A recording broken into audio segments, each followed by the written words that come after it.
Hello friends, అందరికీ నమస్తే అండి. అందరూ ఎలా ఉన్నారు? అందరూ ఆరోగ్యంగా, క్షేమంగా, సంతోషంగా బాగుండాలి అని మనస్ఫూర్తిగా మనందరి తరపున అమ్మవారిని వేడుకుంటున్నానండి.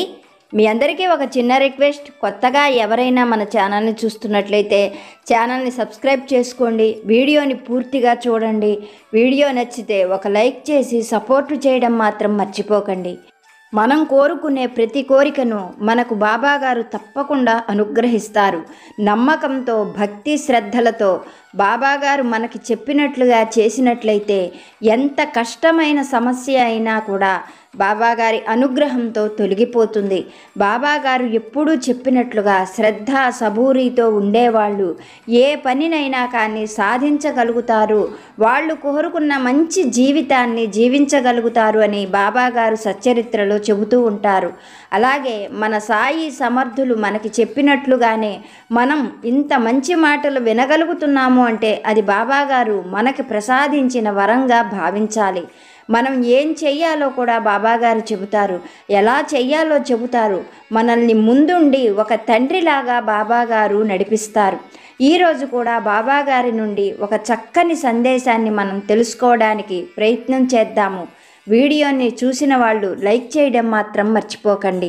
తల్లి, నీ మనసు కోరుకునే ఒక మాటను ఇప్పుడు నీకు చెప్పబోతున్నాను కనుక శ్రద్ధగా విను. నీ మనసులోని బాధ అంతా నాకు తెలుసు. నువ్వు ఎందుకు దిగులు పడుతున్నావో కూడా నాకు తెలుసు. తల్లి, నీకు నేను మాట ఇస్తున్నాను. తప్పకుండా నువ్వు ఇప్పుడు పడే బాధను నేను త్వరలోనే తీసివేయబోతున్నాను. నీ ఓర్పుకు తగిన విధంగా నువ్వు కోరుకుంటున్న మార్పును నువ్వు చూడగలవు. తల్లి, నీకు ఒక ముఖ్యమైన మాటనైతే నేను చెప్పబోతున్నాను, జాగ్రత్తగా విను. బిడ్డ, అవతల వాళ్ళు ఎప్పుడూ నీ మంచితనాన్ని చేతగానితనంగానే భావిస్తారు. ఈ విషయాన్ని నువ్వు గుర్తుపెట్టుకో. సూటిపోటి మాటలతో దెప్పుతూ లోపల సంతోషపడుతూ ఉంటారు. వాళ్ళు అలాంటి మాటలు మాట్లాడేటప్పుడు నీ మనస్సు పడుతున్న బాధ అంతా నేను చూస్తూనే ఉన్నాను. బిడ్డ, ఒక విషయాన్నైతే నువ్వు బాగా గుర్తుపెట్టుకో. ఎవరైనా వాళ్లకు అవసరం ఉన్నంతసేపు నీతో ఎంతో మంచిగా ఉంటారు. అది నిజమని మాత్రం నువ్వు ఎప్పుడూ అనుకోకు. ఈ ప్రపంచంలో అన్నీ అందరికీ ఎప్పుడూ సమానంగా సమకూరవు. అనగా కొన్ని దైవం చేసిన వాటిని మనం ఎప్పటికీ కూడా మార్చుకోలేము. కానీ మన మనస్సులో ఉండేటువంటి వికారాలను మనం ప్రయత్నం చేస్తే తప్పకుండా మార్చుకోవచ్చు. మనసులో ఎలాంటి అరమరికలు లేకపోతే ఆ మనస్సు ఎంతో అందమైనది. ఇలా చక్కటి మనస్సు ఉన్న నేను నీతో ఎప్పుడూ చేరువుగానే ఉంటాను. నీ కష్టం కూడా తొలగిపోతుంది అన్న నమ్మకంతో శ్రద్ధ సబూరితో ఉండు అని బాబాగారు మంచి సందేశాన్ని మనకి అనుగ్రహిస్తున్నారు. కొంతమంది చూసేందుకు చాలా చక్కటి రూపం ఉంటుంది. వారి మనస్సు ఎంతో వికారమైన పనులతో అసహ్యంగా ఉంటుంది.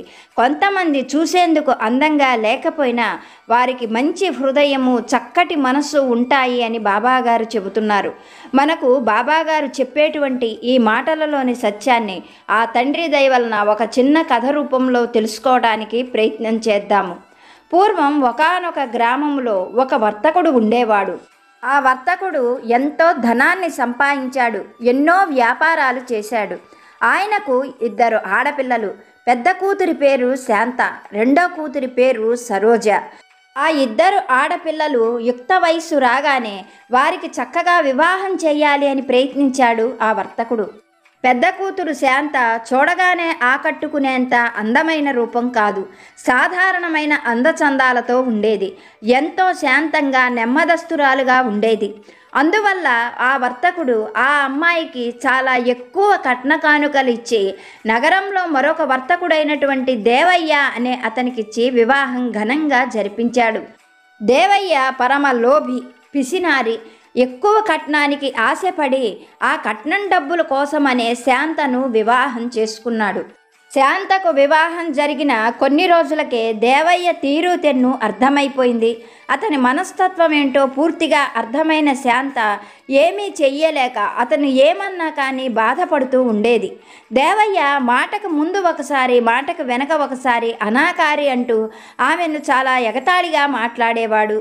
ఏది అడగాలన్నా కూడా భర్త దగ్గర భయపడుతూ ఉండేది శాంత. ఇలా ఉండగా దేవయ్య శాంత పుట్టింటి వారిచ్చినటువంటి నగలని ధనాన్ని అంతా కూడా మొత్తము ధనం రూపంలోనికి మార్చి తన తరపు వారందరికీ కూడా వడ్డీలకి తిప్పుతూ ఉండేవాడు. వాళ్లకు అవసరమైనప్పుడు ఆ ధనాన్ని ఇచ్చివేసి వారి అవసరాలను తీరుస్తూ ఉండేవాడు. దేవయ్య తరపు వాళ్ళు ఎవరు వచ్చినా కానీ వాళ్ళని పువ్వుల్లో పెట్టి అతిథి మర్యాదలు చేసేవాడు. వాళ్లకు విలువైన కానుకలను కూడా ఎన్నింటినో ఇచ్చేవాడు. దేవయ్యకు దూరపు బంధువులకు అవసరము అంటే శాంత నగలు అమ్మి వారికి వసతి కోసం గృహాలను కొనిచ్చాడు. కానీ ఇదేమిటి అని శాంత అడగడానికి నోరు లేదు. ఎందుకంటే మాట మాటకు కూడా అనాకారివని, నువ్వు ఆడదానివి కనుక భర్త చెప్పింది చెప్పినట్లుగా చేయాలని, ఎదురు తిరిగితే నలుగురిలో పరువు పోతుంది అంటూ దేవయ్య ఆమెను బెదిరించడమే కాక ఎన్నో రకాలైన మాటలతో ఆమెను హింసించేవాడు. బయటకు ఏవీ కూడా తెలియకపోవడంతో చూసేవాళ్ళందరికీ కూడా దేవయ్య ఎంతో ఉన్నతమైన వాడు కనుక చూసేందుకు బాగోకపోయినా కానీ శాంతను ఎంతో ప్రేమగా చూసుకుంటున్నాడు అని నలుగురు చెప్పుకునేవాళ్ళు. తను పడుతున్న బాధ ఏమిటో శాంత బయట వాళ్ళకి ఎవరికి చెప్పుకునేది కాదు. కనీసం పుట్టింటికి వెళ్ళటానికి కూడా దేవయ్య అంగీకరించేవాడు కాదు. ఇలా కాలం గడుస్తూ ఉండగా ఒక రోజున దేవయ్య సాయంకాలం వేళకు తన దుకాణాన్ని మూసివేసి ఇంటికి వచ్చాడు. అలా చిరాగ్గా ఇంటికి వచ్చిన దేవయ్యకు ముందు గదిలో ఉన్న పెట్టె చూడగానే చాలా విసుగ్గా అనిపించింది. భార్య శాంతను పిలిచి తేరగా తినిపోవడానికి చుట్టమని పేరు పెట్టుకొని ఇప్పుడు ఎవరు వచ్చారు, అంత కొంపలు ఏం మునిగిపోయినాయి అంటూ విసుగ్గా భార్య శాంతను అడిగాడు. ఆ మాటలకు శాంత, చిన్నగా మాట్లాడండి, పెద్దగా మాట్లాడకండి. నేను ఈ మధ్య పుట్టింటికే వెళ్ళటం లేదు కదా. నన్ను చూసి పలకరించి వెళ్ళడానికి నా చెల్లెలు సరోజ వచ్చింది. తను పెరట్లో స్నానం చేస్తుంది. మన మాటలు విన్నదంటే బాధపడుతుంది. అందుకోసమని చిన్నగా మాట్లాడండి అంటూ భర్త కూర్చోవడానికి కుర్చీ వేసి లోపలికి వెళ్ళింది శాంత. వెంటనే దేవయ్య శాంతను చూస్తూ, నీలాంటి అనాకారి దాన్ని కూడా పనిగట్టుకొని చూడడానికి మీ వాళ్ళు వస్తారు అని నాకు అర్థం కాలేదు. ఇలాంటి వాళ్ళు ఉంటారని కూడా నేను ఇప్పుడే వింటున్నాను అంటూ పకపక నవ్వసాగాడు. దేవయ్య మాటలకు శాంత మనస్సు చివుక్కుమన్నది. కళ్ళల్లో నీళ్లు తిరిగాయి. కానీ పైకి అవేమీ కనిపించనీయకుండా మంచినీళ్లు తెచ్చి దేవయ్యకి ఇస్తూ, రేపు మీరు దుకాణం మూసి వచ్చేటప్పుడు నేను చెప్పే ఈ విషయాన్ని మర్చిపోకండి. ఒక మంచి చీరను తీసుకొని రండి అని చెప్పింది. ఆ మాటలకు దేవయ్య, ఇప్పుడు చీరలతో పనేమొచ్చింది అంటూ విసుగ్గా అడిగాడు. అందుకు శాంత, రాక రాక మా చెల్లెలు నన్ను చూడడానికి వచ్చింది. మొదటిసారిగా వచ్చిన ఆడపిల్లను ఒట్టి చేతులతో ఎలా పంపిస్తాను? నాకైతే కొత్త చీరల అవసరం ఏమీ లేదు. తను వచ్చింది కనుక తనకు ఒక మంచి చీర పెట్టకపోతే ఏం బాగుంటుంది? నలుగురిలో మన పరువే పోతుంది. కనుక రేపు మర్చిపోకుండా ఒక మంచి చీర తీసుకొని రండి అంటూ బ్రతిమిలాడుతున్నట్లుగా దేవయ్యకు చెప్పింది శాంత. శాంత మాటలకు దేవయ్య చిరాగ్గా మొహం పెడుతూ, నీలాంటి అనాకారిని పెళ్లి చేసుకోవడమే ఎంతో గొప్ప. నీ పుట్టింటి వారు వచ్చినప్పుడు వారికి చీరలు పెట్టాలి, మర్యాదలు చేయాలి, సారెలు పెట్టాలి, ఘనంగా చూడాలి అన్న విషయాలు నాకు పెళ్లికి ముందే తెలియవు. ఈ విషయాలన్నీ కూడా నాకు తెలిసి ఉన్నట్లయితే మీ నాన్న దగ్గర మరింత కట్న కానుకలు తీసుకునేవాడిని అంటూ ఒక వెకిలి నవ్వు నవ్వాడు దేవయ్య. ఇంతలో స్నానం పూర్తి చేసుకొని పెరట్లో నుండి ముందు గదిలోకి వచ్చింది సరోజ. ఆ అమ్మాయిని చూస్తూనే దేవయ్య లేని నవ్వుని ముఖానికి పులుముకుంటూ, ఏ అమ్మాయి మరదల పిల్ల, అసలు బొత్తిగా కనిపించడమే మానేశావు, నల్లపూసవైపోయావు. ఆ కోసం కాకపోయినా మీ అక్కనైనా చూడాలని నీకు అనిపించలేదా? నాకు ఇక్కడ వ్యాపారం పనుల వల్ల నేను మీ అక్కను పంపించలేకపోయాననుకో, నువ్వైనా వచ్చి చూడవచ్చు కదా. అయినా ఇటువంటి సమయంలో ఈ ప్రయాణం పెట్టుకున్నావేమిటి? నగరం అంతా చుట్టుపక్కల కూడా దారి దోపిడీ దొంగలు, ముసుగు దొంగలతో నగరంలోని వారందరూ భయపడిపోతున్నారు. సాయంకాలం అయితే ఎవరూ కూడా నగరం దాటి బయటకు వెళ్ళడం లేదు. పొరపాటున నువ్వు వచ్చేటప్పుడు గనక ఏ ముసుగు దొంగలన్నా అటకాయించి ఉంటే పరిస్థితి ఏమిటి అంటూ ఒకంత అసహనంగా అడిగాడు దేవయ్య. అతడి మాటలకు సరోజ పకపక నవ్వుతూ, బావా, నువ్వు ఉండగా నాకు భయమేమిటి? ఒకవేళ నన్ను దారి దోపిడీ దొంగలు అటకాయించినట్లయితే వాళ్లకు నీ పేరు చెప్పేదాన్ని. నీ పేరు చెబితేనే వాళ్ళకి సింహస్వప్నం. వాళ్ళు భయపడి వణికిపోతూ నా కాళ్ళు పట్టుకొని క్షమాపణలు చెప్పి ప్రాణభిక్ష పెట్టి వదిలేయమని పరిగెత్తేవాళ్ళు అంటూ గలగలా నవ్వింది సరోజ. సరోజ మాటలకు లేని గంభీరాన్ని ప్రదర్శిస్తూ దేవయ్య కూడా, అంతేలే, నువ్వన్న మాట నిజమే. నా పేరు చెప్తేనే దొంగలు హడలిపోతారు కనుక ఏ భయం లేదు, నువ్వు క్షేమంగా చేరుకున్నావు అంటూ ఇలా బావా మరదళ్ళు మాట్లాడుకుంటూ ఉండగానే ఇంతలో ఒక వ్యక్తి గబగబా దేవయ్య వద్దకు వచ్చి, అయ్యా, నన్ను గుర్తుపట్టారా? 2 సంవత్సరాల క్రితం మీ దగ్గర కొంత ధనాన్ని అప్పుగా తీసుకున్నాను. తర్వాత ఆ ధనాన్ని తీర్చలేక నేను చాలా ఇబ్బందులు పడి ఒక రాత్రి వేళ ఈ నగరం విడిచి వెళ్ళిపోయాను. ఇప్పుడు తమరి దయ వల్ల రాజప్రసాదంలో నాకు మంచి ఉద్యోగం లభించింది. ఆ ఉద్యోగం లభించగానే మొదటగా తమ బాకీ తీర్చాలి అని తమరు ఇచ్చిన వడ్డీ డబ్బులతో సహితంగా ఈ డబ్బు తీసుకొని మీ దగ్గరకు వచ్చాను. తమరు తీసుకొని లెక్కపెట్టి చూసుకోండి అంటూ డబ్బున్న సంచిని దేవయ్య చేతికి ఇచ్చాడు. దేవయ్య ఆ డబ్బంతా లెక్క పెట్టుకొని ఎంతగానో సంతోషించాడు. భార్య శాంత చేతికి ఆ డబ్బు సంచిని ఇస్తూ లోపల వినపెట్టెలో భద్రంగా పెట్టమన్నాడు. ఆ డబ్బు చూస్తున్న శాంత, మనం అనుకోకుండా కూడా డబ్బు అందింది కదా, రేపు కొంచెం మంచి చీర తీసుకురండి అంటూ బ్రతిమిలాడుతూ చెప్పింది దేవయ్యతో. అంత మాటలకు దేవయ్య కోపంగా చిరాగ్గా, చాలే, ఇంకా నయం, ఏదైనా బంగారు నగ తెమ్మన్నావు కాదు, ముందు ఆ ఇనప్పెట్టె తలుపు మూసేయి అంటూ కోపంగా అరిచి అక్కడ నుండి స్నానానికి వెళ్ళిపోయాడు దేవయ్య. తరువాత ముగ్గురికి కూడా అన్నం వడ్డించింది శాంత. చెల్లెలకి కొసరి వడ్డిస్తూ ఆమెతో మాట్లాడుతూ ఉండడాన్ని దేవయ్య చాలా జాగ్రత్తగా గమనిస్తూనే ఉన్నాడు. ముగ్గురి భోజనాలు పూర్తి కాగానే సరోజ ఆ కంచాలన్నీ తీసి బావి దగ్గర పడవేయబోయింది. వెంటనే శాంత, బయట పడవెయ్యకు, ఊరంతా కూడా దొంగల భయంతో ఉన్నది. ఇవి వెండి కంచాలు కదా, రాత్రివేళ ఏ దొంగవాడైనా ఈ కంచాలు ఎత్తుకుపోయాడు అంటే లేనిపోని గొడవ జరిగిపోతుంది. అందుకని ఆ కంచాలన్నీ కూడా వంటగదిలోనే ఉంచు, రేపు పొద్దున బావి దగ్గర పడవేద్దువు గాని అని చెప్పింది శాంత. శాంత మాటలకు సరోజ పకపక నవ్వుతూ, ఏనుగంత మనిషి బావ ఉండగా ఈ పరంగణాలోకి ఎవరైనా వస్తారా? దొంగోడైనా వస్తే ప్రాణాలతో తిరిగి వెళతాడా? నువ్వెందుకక్క భయపడతావు? ఆరు బయట మంచం వేయి, బావ ఉండగా మనకు ఏ భయమూ లేదు అంటూ అక్కడ ఉన్న కంచాలన్నీ సర్దేసి బావి దగ్గర పడవేసి వచ్చింది సరోజ. అయితే దేవయ్య విషయాలు పూర్తిగా శాంతకి తెలుసు. పరమ పిసినారితో పాటు పిరికివాడని కూడా ఆమెకు తెలుసు కనుక ఏం జరుగుతుందో అర్థమైనటువంటి శాంత ఆయనకు అని చెప్పబోయింది. కానీ దేవయ్య కల్పించుకొని అత్తింటి వారి దగ్గర తన పరువు పోతుంది కనుక నాకేమైనా భయం అనుకుంటున్నావా? ఆరు బయట బావి వైపు మంచం వేయి, మంచం కింద ఒక దుడ్డు కర్ర పెట్టు, ఏ దొంగోడైనా వస్తే గనక తల పగలగొట్టి పారేస్తాను, నాకు ఏ భయమూ లేదు. మీరిద్దరూ లోపల తలుపులు వేసుకొని జాగ్రత్తగా పడుకోండి, మంచం నాకు ఆరు బయట వేయి అంటూ శాంతను పురమాయించి తను బయటికి వెళ్ళాడు దేవయ్య. చేసేది ఏమీ లేక శాంత ఆరు బయట బావి వైపు మంచం వేసి లోపలికి వచ్చింది. అక్కా చెల్లె ఇద్దరూ కూడా లోపలే పడుకున్నారు.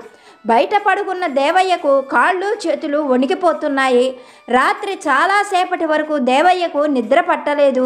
ఏ దొంగోడు వస్తాడో, ఎటువైపు నుంచి వస్తాడో, తన తల పగలగొట్టి పోతారేమో అని భయంగానే ఆ రాత్రి మెలకుగానే ఉన్నాడు. ఏదో ఒక రాత్రి వేళకు దేవయ్యకు అలా కునుకు పట్టింది. ఇంతలో ఎవరో దేవయ్యను తట్టి లేపడంతో లేచి కూర్చున్నాడు దేవయ్య. ఎదురుగా నిలువెత్తుగా చీకటిలో ముసుగు దొంగ ఆకారం కనిపించింది. ఆ ముసుగు దొంగ ఆకారాన్ని చూడగానే దేవయ్యకు పై ప్రాణాలు పైనే పోయినాయి. భయంగా చేతులు జోడించి, నన్ను ఏమీ చెయ్యకు, నీకేం కావాలో చెప్పు, ఆ బావి దగ్గర వెండి కంచాలు, వెండి చెంబులు, వెండి గ్లాసులు ఉన్నాయి, వాటన్నిటిని నువ్వు నిరభ్యంతరంగా తీసుకొని వెళ్ళొచ్చు. నువ్వు పెద్దగా అరవకు, లోపల ఆడవాళ్ళు నిద్రపోతున్నారు. నా భార్యతో పాటుగా గుండె జబ్బుతో ఉన్న నా మరదలు కూడా ఉన్నది. ఆడవాళ్ళు విన్నారంటే భయపడతారు, వాళ్ళ ముందు నా పరువు పోతుంది.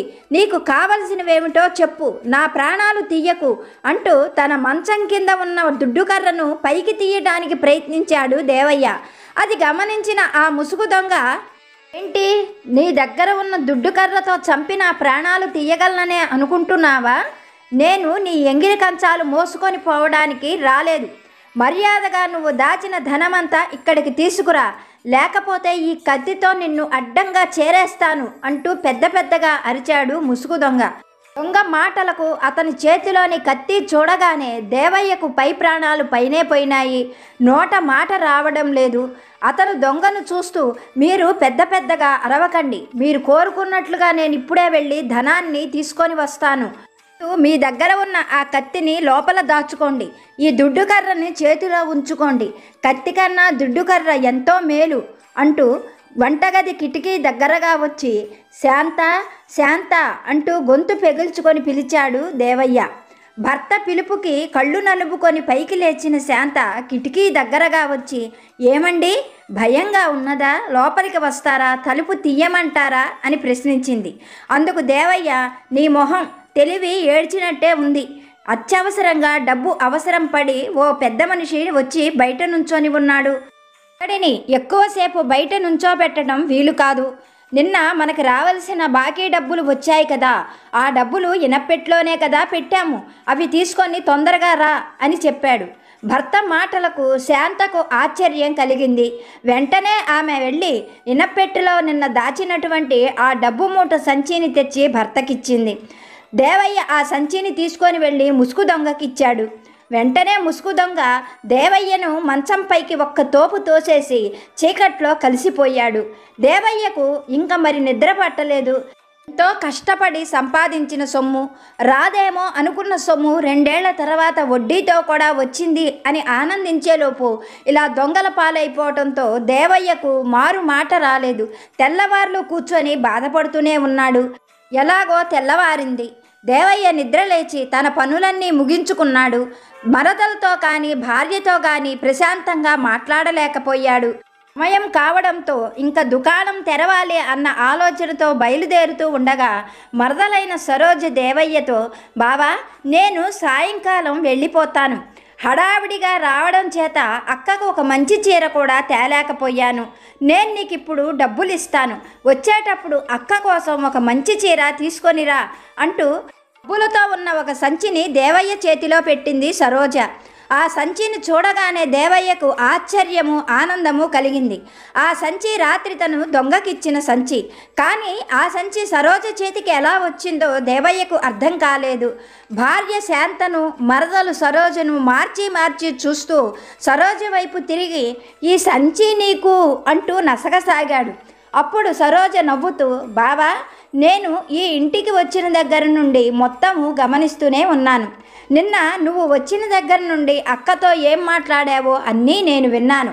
అక్కను ఎంత ఎగతాళిగా మాట్లాడుతున్నావో, అక్కతో ఎలా ప్రవర్తిస్తున్నావో అన్నీ నేను గమనించాను.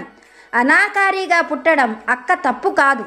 ఇన్నాళ్ళు నువ్వు పిరికివాడివే అనుకున్నాను, కానీ పరమ లోభివి అని నాకు అర్థమయ్యింది. నేను నీతో ఒక్క మాట చెప్పదలుచుకున్నాను. భగవంతుడు మనకు ఇచ్చే రూపాన్ని మనం ఎలానూ మార్చుకోలేము, కానీ మన మనసులో ఉన్న అనాకారి లక్షణాలను మాత్రం మనం చక్కగా మార్చుకోవచ్చు. నీ మనసులో ఉన్న అక్కపై భావాలన్నిటినీ మార్చుకొని చూడు. అక్క సౌందర్యం ఏమిటో తెలుస్తుంది. ఎంతో కట్న కానుకలిచ్చి నా తల్లిదండ్రులు అక్కను నీకిచ్చి కట్టబెట్టింది. అక్కను ఇలా నువ్వు సూటిపోటి మాటలతో బాధ పెట్టడానికి కాదు. ఒక్క మాట చెప్తాను, జాగ్రత్తగా విను. అక్క మనసు బాధపడుతూ ఉంది అంటే, నువ్వు ఆనందిస్తున్నావు అంటే, నీకన్నా మనసు అనాకారిగా ఎవరికి ఉంటుంది అంటూ ఆ డబ్బు సంచిని దేవయ్య చేతిలో పెట్టింది సరోజ. సరోజ మాటలు వింటున్న దేవయ్యకు విపరీతమైన కోపం కలిగింది. చేతిలో ఉన్న ఆ డబ్బు సంచిని గిరాటు వేసి గబగబా బయటకు వెళ్ళిపోయాడు. దేవయ్య అలా కోపంగా బయటకు వెళ్ళిపోవడంతో శాంత చెల్లెల్ని చూస్తూ, ఎంత పని చేశావే? ఆయనకు చాలా కోపం వచ్చింది. ఆ కోపంతో ఏం చేస్తారో ఏమో. ఆయన కోపాన్ని నేను భరిస్తున్నాను. ఎన్ని కష్ట నష్టాలైనా నేనే అనుభవిస్తున్నాను. నువ్వు ఇలా చేసి ఉండకూడదు అంటూ చెల్లెలు సరోజను చూసి చెప్పింది. శాంత మాటలకు సరోజ కూడా దేవయ్య ఏ నిర్ణయం తీసుకుంటాడో అని లోలోన భయపడసాగింది. ఇంతలో బయటకు వెళ్ళిన దేవయ్య 2 ఖరీదైన పట్టు చీరలను తీసుకొని వచ్చి భార్య శాంత చేతికి ఇచ్చాడు. సరోజ వైపు తిరిగి, చిన్నపిల్లవైనా చాలా చక్కగా నీతిని చెప్పావు. శాంత పైకి అనాకారిగా కనిపించిన శాంత మనసు ఎంతో మంచిది. నేను పైకి చక్కగా కనిపించిన నా మనసులో అనాకారితనం ఉన్నదని ఇంత ధైర్యంగా ఎవ్వరూ కూడా చెప్పి ఉండలేదు. ఈ రోజుతో నా అనాకారితనాన్ని తొలగించుకుంటాను, అలాగే నా లోభితనాన్ని కూడా పూర్తిగా రూపుమాపుకుంటాను. నువ్వు వచ్చి ఇలా చెప్పడం నాకు ఎంతో మంచి జరిగింది అంటూ దేవయ్య ఎంతగానో ఆనందించాడు. తరువాత శాంత చెల్లెల్ని చూస్తూ, సంవత్సరంన్నర నుంచి నేను ఏమీ చేయలేకపోయాను, కానీ ఒక్క రోజుతో ఒక్క పనితో నా భర్తలో ఎంతో మార్పు తీసుకొచ్చావు అంటూ చెల్లెల్ని ఎంతగానో మెచ్చుకుంది. తరువాత సరోజ అక్కడ నుండి తన పుట్టింటికి వెళ్ళిపోయింది. మన సాయినాథుడు చెబుతున్న మాట ఇదే, బిడ్డ, నీ కుటుంబంలో కూడా అయిన వారిలో మంచి మార్పును త్వరలో నువ్వు చూడబోతున్నావు. వాళ్ళ మనసుల్లో ఉన్న అనాకారి రూపాలను నేను మార్పు చేయబోతున్నాను. వారిలో ఉన్న లోభితనాన్ని పోగొట్టబోతున్నాను. నీ మనసుకు సంతోషము, నీ హృదయానికి ఆనందము తప్పకుండా వస్తుంది. నాపై నమ్మకంతో ఉండు, శ్రద్ధ సబూరితో ఉండు. ఓర్పు సహనం ఉన్నవారు తప్పకుండా విజయం సాధిస్తారు అని బాబాగారు ఒక మంచి సందేశాన్ని మనకి అనుగ్రహించారు. ఓకే ఫ్రెండ్స్, ఇప్పటి వరకు వీడియో చూసిన మీకు పేరు పేరున నా హృదయపూర్వక ధన్యవాదాలు. వీడియోని పూర్తిగా చూసిన వాళ్ళు లైక్ చేయడం మర్చిపోకండి. మరొక మంచి వీడియోతోటి బాబాగారి దివ్యాశీస్సులతోటి మళ్ళీ కలుసుకుందాం. మీరు కోరుకుంటున్న ప్రతి కోరికను నేను కూడా బాబాగారి దగ్గర వేడుకుంటున్నాను. తప్పకుండా సాయి అనుగ్రహంతో మన జీవితం ఆనందంగా ఉండాలి అని మరొక్కసారి ఆ సాయినాథుడి పాదాలనంటి ప్రార్థిస్తున్నాను. సర్వే జన సుఖినో భవంతు.